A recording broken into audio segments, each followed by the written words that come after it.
Écoute les contes du centaure.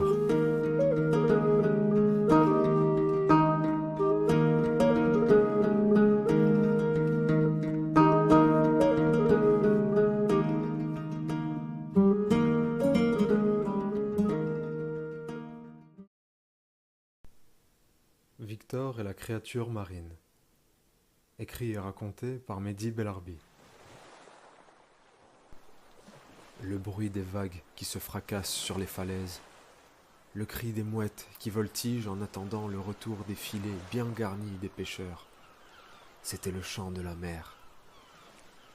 Du haut de ses 11 ans, Victor connaissait ce chant mieux que la voix de sa propre mère. Victor vivait avec son papa. En tant que constructeur de bateaux, personne dans ce petit village viking n'ignorait qui était le papa de Victor. Les Vikings étaient des guerriers, mais surtout des navigateurs d'exception et d'excellents pêcheurs. Construire des bateaux était donc une activité essentielle pour ce peuple. Mais le père de Victor, Harald, n'était pas un constructeur de bateaux comme les autres. Il savait insuffler de la beauté à tout ce qu'il touchait. Un vulgaire bout de bois pouvait devenir un outil utile ou une œuvre d'art entre ses mains expertes. Les amis de Victor adoraient visiter l'atelier de son père, où l'on trouvait toutes sortes de ces magnifiques et parfois curieuses créations. Bateaux miniatures, pierres taillées, couteaux aux manches élégants. On pouvait même voir, gravées à même les poutres en bois de chêne de l'atelier, d'intrigantes créatures marines. Le garçon vivait seul avec son père. Victor n'avait jamais connu sa mère, du moins pas depuis qu'il était bébé. Il ne gardait d'elle aucun souvenir, ni de son visage, ni de sa voix. Elle avait été emportée par une tempête alors qu'elle pêchait, seule, au large des côtes. Victor avait grandi sans elle, avec son papa, qui ne parlait pas beaucoup, et encore moins de ce sujet. Il évitait toujours de répondre aux questions de son fils sur sa maman. À chaque fois que Victor interrogeait son père, pour savoir à quoi elle ressemblait, comment elle était, si elle était gentille, son père faisait semblant de ne pas avoir entendu, concentré dans la construction d'un bateau ou dans la fabrication de l'un de ses objets. Un jour, Victor alla voir son père dans l'atelier, où il était en train de travailler, comme à son habitude. Le garçon fit une nouvelle tentative.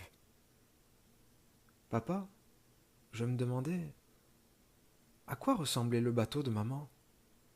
Son père arrêta son ouvrage brusquement. Comment ça, à quoi il ressemblait?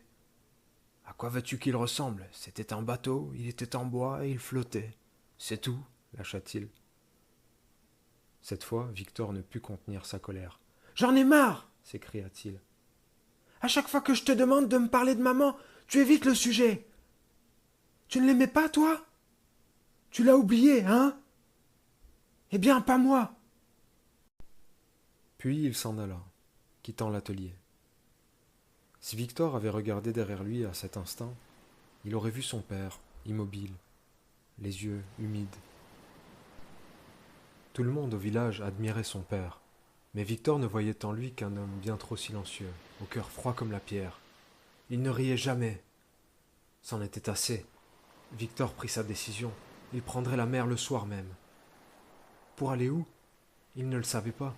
Il était trop en colère pour se poser ce genre de questions. Il irait n'importe où, tant que c'était loin de son père, loin de cette maison pleine d'objets inutiles, loin de ses blessures. Ce soir-là, Victor se prépara et, après s'être assuré que son père s'était bien endormi dans son atelier, comme c'était souvent le cas, il se dirigea vers le quai. Là, il retrouva son fairing, un petit bateau muni de rames et d'un mât que l'on pouvait plier, que son papa lui avait construit pour son 10e anniversaire. Victor avait appris à le manier au point que son père le laissait parfois naviguer seul le long des côtes du village, seulement lorsque la mer était calme. Mais ce soir, Victor était bien décidé à quitter les eaux côtières. Il allait prendre le large. La nuit était paisible. Victor n'entendait que le clapotis des vagues et le vent qui soufflait doucement dans ses oreilles. Le village dormait profondément.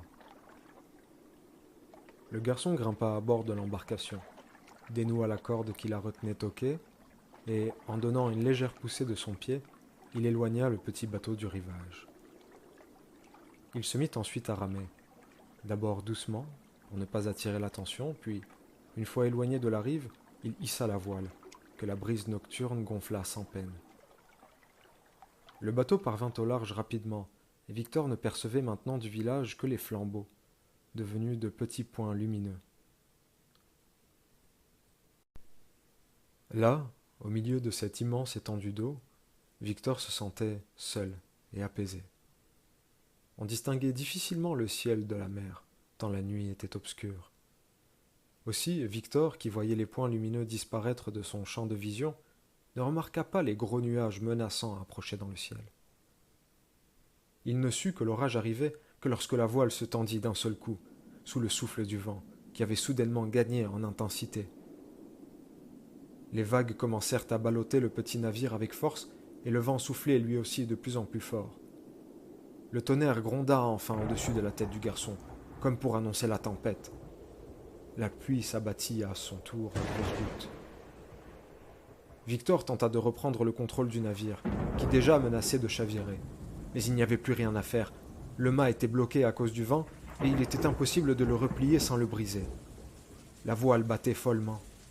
Victor tenta de ramer pour faire demi-tour, mais la pale de sa rame se brisa sur une vague, la rendant inutile. Le garçon avait maintenant très peur. Il n'y avait plus rien à faire. Il se roula en boule au fond de son embarcation et s'attendait à être jeté à l'eau à tout moment par la mer qu'il avait osé défier. Il ferma très fort les yeux et pensa à sa maman, qui, elle aussi, avait été surprise en pleine mer par une tempête. Pendant de longues heures, le vent, les vagues et la pluie continuèrent de se déchaîner sur le bateau. Mais, contre toute attente, celui-ci ne se renversa pas. La mer finit par se calmer, enfin.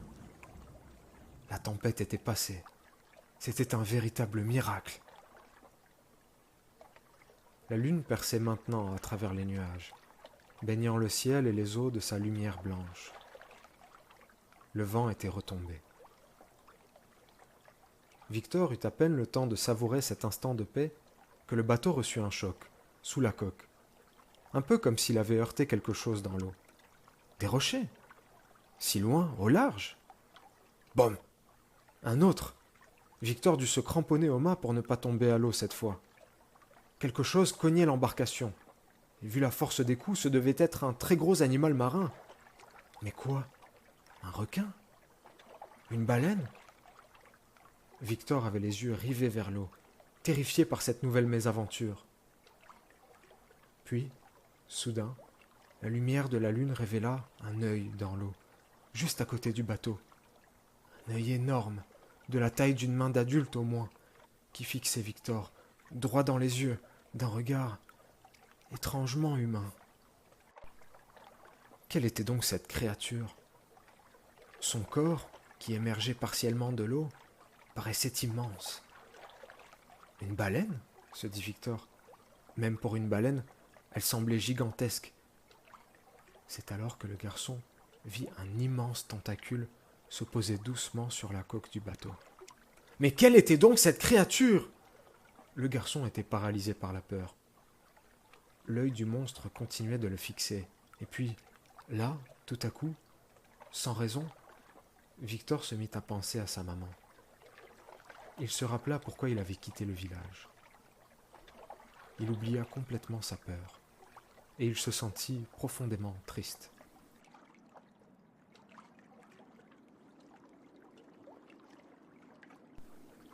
À cet instant, la créature plongea doucement dans l'eau.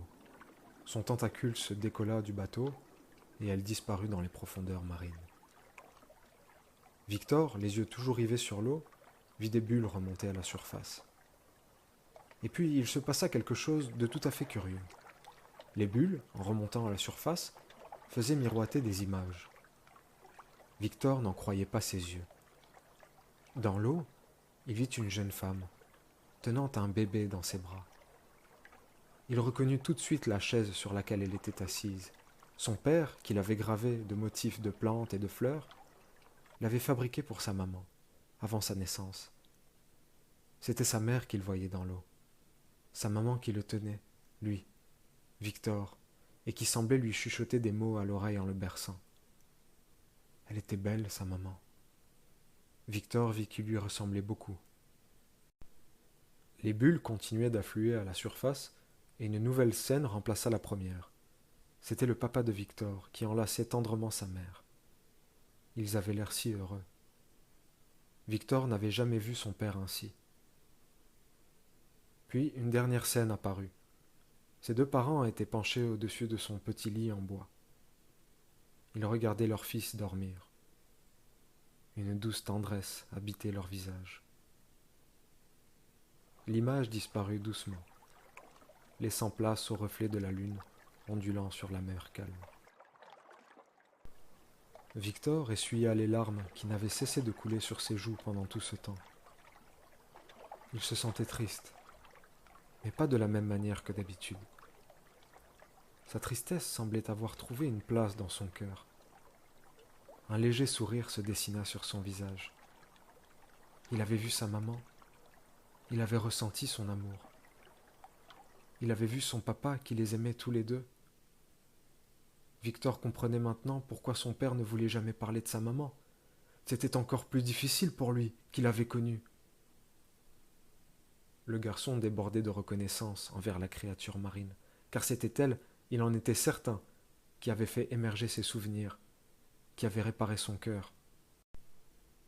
Soudain, comme en réponse à ses pensées, le jeune garçon sentit une nouvelle poussée à l'arrière du bateau.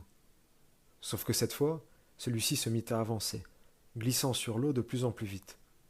Victor dut se maintenir fermement pour ne pas perdre l'équilibre. Que se passait-il? Où allait-il? Il ne le savait pas, mais il avait confiance en cette créature pleine de compassion qui propulsait maintenant l'embarcation avec force. La voile claquait au vent, déchirée de toutes parts. Le ferring brisait les vagues les unes après les autres, traversant la mer à toute vitesse. Au bout d'un moment, aux premières lueurs du jour, Victor aperçut la côte, au loin. Il reconnut son village, avec ses falaises et son port. Le bateau ralentit, puis la poussée cessa complètement. Victor eut le temps de croiser une dernière fois le regard bienveillant de la créature qui, touchant la coque, comme pour le saluer, s'enfonça ensuite dans les ténèbres mystérieuses de la mer. « Merci, » murmura Victor. Le garçon trouva son père endormi, là où il l'avait laissé la veille, assis sur la même chaise qu'il avait vue dans l'eau cette nuit. Victor posa sa main sur l'épaule de son père. « Papa ? Papa, réveille-toi » chuchota-t-il. Son père ouvrit doucement les yeux, avant de se redresser, encore un peu endormi. « Victor, ça va ? Il est tôt. Je me suis endormi, » dit-il en regardant autour de lui. Victor l'observa, un tendre sourire aux lèvres. « Tout va bien, papa. Je voulais juste te dire que je t'aime. Merci pour tout ce que tu as fait pour moi et pour maman. »« Oh, mon fils, viens là. Je t'aime aussi, tellement, si tu savais, » souffla son père, ému. Il se leva et prit son fils dans ses bras. « Je sais, » pensa Victor. « Maintenant, je sais. » L'homme et son fils se serrèrent longuement. Au-dessus d'eux, des créatures marines intrigantes étaient gravées dans la charpente.